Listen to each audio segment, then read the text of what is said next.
Hello, welcome to a new video. Today we're gonna take a look at my favorite team for the Open Master League. I'm going to use my 100% Tapu Bulu today, and I played this team basically the last time Master League was available as well already. And what can I say, like, this team is just amazing. It is by far my favorite team to use. It is just so much fun to play Tapu Bulu, because it feels like this Pokemon is just so weirdly strong that I don't really know why, but it's a lot of fun to play. Here we're going to have our Sesop of the Dialga Origin form, as they're going to shield up a Draco Meteor, which is lovely. And we're going to have in the back our, Landorus. Landorus is going to be our closer. We're going to have two good answers against Water-type Pokemon, which is great for the Landorus as well, because the only real answer, I guess, are Ice and Water-type Pokemon. Ice Pokemon can be a little bit of a weakness of this team, but usually you will be able to deal with them with the Pokemon that you have available here, because, for example, the Mamoswine is going to still be weak against the Grass-type moves, or also the Avalok is going to be weak against Grass as well as Ground, and also the Rock-type moves here. So, like, there's going to be some offensive power that this team still has against them, which is going to be great. Here we're going to see the Kyogre in the back, and we can swap back into our Tapu Bulu. We got them low enough that one charge move will be enough to knock out the Kyogre, and as you can see here, the Dialga goes down as well. Next opponent coming through, look at this, this is my favorite lead here. This is going to be the best lead I could ever imagine, and you might expect me to swap out immediately here into my Landorus, and you can definitely do this if you want to. Here I decided to stay in for a little bit and maybe try to swap out now into my own Dialga. Why do I do this? Because a lot of times they kind of want to bait out Landorus with a Sesop of Dialga, plus in general it is going to be still a very decent matchup for you later on if the opponent wants to go back into their Palkia now, and you can align yourself. So you have to use a shield no matter what. If the opponent uses a Sesop of Dialga, it doesn't matter which Pokemon you're going to go into anyway. And so we're going to be able to get a one shield here. We can still get maybe off a Roar of Time if we are lucky and the game doesn't lag. And we will see here a Ho-Oh swapping in. And this was kind of what I was expecting. They tried to bait out a potential Ho-Oh answer here, and it did not work out for them, as we can now go back into our Landorus, align our Pokemon perfectly. And so this is going to be great, especially as they go straight for the Brave Bird, which allows us now to go for a double Sandsea Storm. This is going to be easily enough to knock them out after the Roar of Time, and so we can now easily win this battle here as well. And honestly, I think I went 9-4 with this team. Was a lot of fun to play, great team to run right now. Next opponent, we're going to have the Giratina in the lead. The Giratina is going to be a Pokemon that is going to be okay for us. It's kind of neutral against everything that we have. Dialga is our best matchup. We can get some damage onto them and now swap out into our Dialga, because we can just take those moves a little bit easier. Tapu Bulu can be a little bit of a squishier Pokemon, but can be also very deadly against a lot of Pokemon. A little bit of an issue for this team might be double Charm teams, even though we have no Charm or weakness directly. It's also not that we're going to have like anything that can really deal with Charm either, like they're all kind of neutral. Here's the sad thing about Tapu Bulu, you're just a little bit squishy. We see already that the Charm is doing quite a lot of damage. We have some more lag here coming up against us, which is a little bit annoying. They might even want to use a shield here. Let's see what they're going to go for. They decide to go for a shield, which is quite interesting. And they can still go for another charge move. I maybe should have used a shield here, but I rather wanted to keep my shield for my Landorus. Not too sure if this is going to be the right call here, but I can still go for a Sandsea Storm, knock them out, and I will get out of this matchup with quite a lot of health as well as some energy and a shield advantage. We see some more lag here again. Like, yeah, still the game is kind of unplayable, but this is going to be great for us now, as we can go for the Sandsea Storm and knock out the opponent's Giratina, in comes the Togekiss, and we have to hit a move first and then try to go for a Stone Edge. One Stone Edge is not enough, so that's why I went for the Sandsea Storm first, but sadly we're not going to be able to reach the final charge move here. Next opponent coming through, we're going to have a Dialga in the lead. Not my favorite lead here as well, but like, it's still going to be okay for us. We can still stay in here. You actually do win this all the time on the two-shield scenario with the Tapu Bulu, just because you outspam them a little bit, which is kind of nice. What I usually try to do though is I try to swap after like 2 or 3 fast moves of my own after my charge move into my own Dialga. Here I was not able to do that, also because a little bit of the lag issues again, but we can just also stay in here and we win this all the time in the 2 shields. So here the opponent lets the move go through.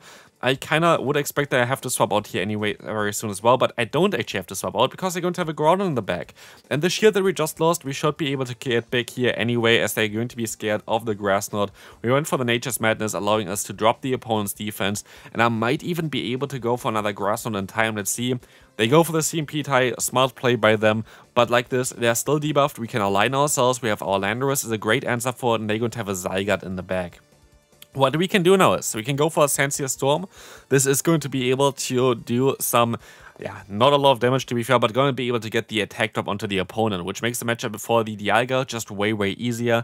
And I have to say, having Landorus as a closer is just so great for the current meta. We see all the time some very awkward lag spikes here, which is just not really great to play right now. Fun fact, by the way, about this, there's currently a tournament going on as well in Sweden, and they disabled the biomes, and they also disabled GPS for that location, because this apparently fixes the battle issues, and it actually did. So like everything runs smoothly there. So it is definitely something where they know what is causing it, which is the biomes, and I guess like GPS and stuff like this. But yeah, it's currently still not fixed in the game itself, so I would imagine for like in the future update it's going to be fixed, but they know exactly what is causing the issues, which is something that's at least good to know already. Next opponent, Dialga in the lead. Again, not really an ideal lead for me, but I can try to swap out eventually after Nature's Madness here. You're always going to outspeed the opponent to the first Nature's Madness. You can even go for one extra and you're still going to be able to outspeed them. After one more fast move, they would be able to go for the Iron Head, which we see here as well. They decide to go straight for it. It doesn't really matter for us. We're always going to be able to win the matchup in a 2-shield scenario, no matter what, just because we outspeed the opponent. They are doing something weird here. They decide to swap out into a Kyogre, which I'm totally happy about, as I can overfarm by quite a bit. I can try to catch a Surfia on my Dialga. Doesn't work out, but we can still catch another Surfia, I guess, then anyway, because I went for it no matter what. But we can just go for the full farm now. We have a ton of energy stored on the Tapu Bulu, and this is like something that is so lovely for this team. Tapu Bulu can guarantee drop the opponent's defense. Landorus can guarantee drop the opponent's attack. So, if you're in a scenario like this, where you're going to be able to, for sure, basically get to the final Pokemon of the opponent, the opponent is kind of screwed. No matter what they're going to have in the back. Here in this case, it's going to be a Groudon. Cool for them. Like, what do they want to do? We can swap into our Landorus now. We can go for the debuff with the Sensier Storm. Afterwards, I can still go into my other Pokemon here, into my Tapu Bulu, and drop their defense. Like, it is so overpowered, basically, this team here, if the opponent is down to their final Pokemon, because we have so many debuffs here onto the opponent that they're just not going to be able to clear, which is just so lovely. So, again, like, this is by far my favorite team. Of course, Triple XL Legendary is a little bit tricky for a lot of people to get, but for those who are actually playing this Master League period right now, I would really recommend you to try this team out. I think it's a great team. I think you have played against basically everything. It is a very safe team here as well. The only Pokemon that might be a little bit of an issue would be Hisuian Everluck in the lead, but still you can actually deal with it as well with the Tapu Bulu, which is kind of funny. Here, easy victory with 3 Pokemon left and 1 shield, so let's move on to the next opponent. Oh, look at this, horrible lead for us. That's totally fine for us. We had some decent leads prior already, so let's take a look here on how to play against the Ho-Oh. Here, again, if you have a little bit of better IV, Dialga, and maybe a best buddy variant, I think you're going to be even able to survive those moves a little bit easier. They're gonna get the attack drop onto me, but I might be able to just get the shield back with the bait of then Iron Head. Here, let's take a look if this is going to work. It does going to be able to work, and so we can actually force 1 shield at least from the opponent. Can we still reach a off time? They go for the Iron Head. I should be able to reach in time, but not too sure if like the lag again caused a little bit of an issue there, but it is what it is. Anyway, we see more lag coming through, and I will try to overfarm by quite a bit, and I'll swap out afterwards into my Landorus. They're going to be in range already for a Sensier Storm, so that's kind of what I want to go for, but also I kind of want to keep the energy on my Tapu Bulu to maybe snipe something later on. Interesting play by the opponent is though that they decide to use a shield here, and so we are going to still be stuck in this matchup. And I have to hope there's something in the back that I can still deal with. They swap out into the Ho-Oh, allowing me to get a ton of extra energy and the knockout here, which is great for me. So far, so good for me, as I can try to just go for another charge move against whatever's coming back in here. It's going to be the Dialga. I'm going to overfarm by 1 fast move, and this might have been a mistake, because Dragon Breath does a little bit more damage than what they have in the back here, which is going to be the Zacian. And so I can still swap out into my Tapu Bulu, go for the Nature's Madness to drop the opponent's defense, and yeah, they can farm me all the way down, and I can still reach another charge move. The opponent's defense is dropped. Is this going to be enough to knock them out? Let's find out. It is barely not enough, and so the opponent is going to be able to win this one. Well played by them, and we can move on to the next opponent. Let's see what they're going to run here. We're going to have another Dialga in the lead. Again, you can kind of stay in here. You can kind of try to catch a move afterwards. Nature's Madness is going to be able to allow you to win this in the 2-shield scenario. I think even in the 1-shield scenario, like, it's a great matchup actually for the Tapu Bulu, which is kind of funny because you have a double resisted fast move. But here, we were able to catch the move onto our own Dialga. Again, this is kind of what I would recommend you to try to do as well. And we will see the Giratina swapping in. Lovely stuff for us. We can get rid of this Pokemon, which I kind of like for my backline as well. I decided to use a shield here on a potential Shadow Ball. I think this was a mistake, by the way, because I think I would have been able to survive one move anyway. And so, like, I don't know if this was really needed. But we're gonna get the opponent low no matter what. And so this should be farm down range for my Landorus. That's exactly what I kind of try to do now. I just want to try to get some energy on Landorus. Having energy on Landorus is so overpowered in this meta right now. It is mad. But sadly, we're going to encounter here in the back a Pokemon that I don't really want to face with the Landorus. It's going to be the Kyogre. And I decided to go straight for the Stone Edge. Why do I do this?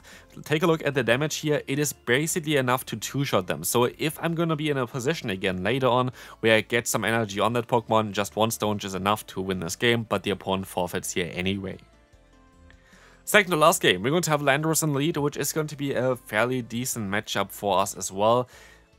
It is a little bit annoying because this matchup is going to come down to baits because the opponent can go for the Sancia Storm to drop our attack. So let's see if they're going to do this. They decided to do exactly this, so yeah. The thing is, I could have also let the move go through because one Stone Edge is not going to be enough to knock us out at all, which you're going to see here most likely. It is not going to be enough, so yeah, it is a little bit awkward here, but I can go for the Grass Knot. No, is it Grass Knot? It's going to be the Grass Knot, and I can now swap out into my Dialga, can knock them out, and we can see what they're going to have in the back. It's going to be a Solgaleo, so it's actually kind of decent to align ourselves like this, because we're going to have our Dialga against this Pokemon. We might be able to get a shield here, because we can just go for the safe Roar of Time. We're going to be a very hard-hitting move, even though it's resisted, and so the opponent decides to actually use a shield here, even though they're Steel type, against a Dragon type move, which is going to be great for us. They decide to go for the Psychic Fangs, all good for me, and they swap out into a Palkia, revealing their final Pokemon, and also allowing me to align my Tapu Bulu. Not too sure if I can take an Aqua Tail here. I rather decide to go for a shield in order to get a guaranteed KO with a Nature's Madness against this Dragon type Pokemon. And so we can align ourselves now. We can go into our Landorus, and this is going to be enough for the opponent to decide to forfeit, and we can move on to the final battle of today. If you enjoy me hardwalling the Palkia origin form, then feel free to leave a like and subscribe to the video. Why do I always say subscribe to the video? It doesn't make sense. But yeah, definitely subscribe to the video. The video definitely deserves it here, I feel like. But yeah, feel free to do so. Would really appreciate it. Currently, of course, it's a little bit of a more lamer time towards PvP, which I do understand as well, but it is what it is. Here we're going to see the Nature's Madness coming through against the opponent's Landorus, allowing us to get an advantage in terms of the shields, but also the damage on them here, which is going to be great for me. We can now take the moves on our own Landorus, and we can force another shield or alignment, which is kind of great for us, no matter what the opponent tries to do here. In comes a Palkia. If I can go for 2 charge moves, that would be lovely. Let's take a look at this one. First one coming through. Second one is coming through as well, getting us 2 attack drops onto the opponent, making them completely useless against our, yeah, what's called our Tapu Bulu. And maybe, just maybe, I could actually just use this as an energy source here. What I mean with this is I could just stay in and now swap out into my Dialga to just go ahead and go for the full farm down. I don't really have to shield anything here either. It's going to be just the Aqua Tail anyway. And so I have energy on my Tapu Bulu for later on, but also on my Dialga, which can come in clutch as well. In comes the Landorus again. I'd rather go for the Iron Head in order to just get rid of this Pokemon, but they decide to use a shield, which is totally fine for me, as you're gonna have some more lag coming through here. Sancia Storm coming through as well, and we see here in the back it's going to be the Ho-Oh. What I could do is actually quite interesting. I could even swap out into the Tapu Bulu after this charge move immediately and go for the Nature's Madness, but let's take a look at what we're gonna do here. I decided to do exactly this, and with this game is over. Nature's Madness is going to be enough to knock out that huge Firebird, and so this is going to be it for this one here. Hope you enjoyed this one. This is my favorite Master League team, and yeah, this is going to be it. Bye bye.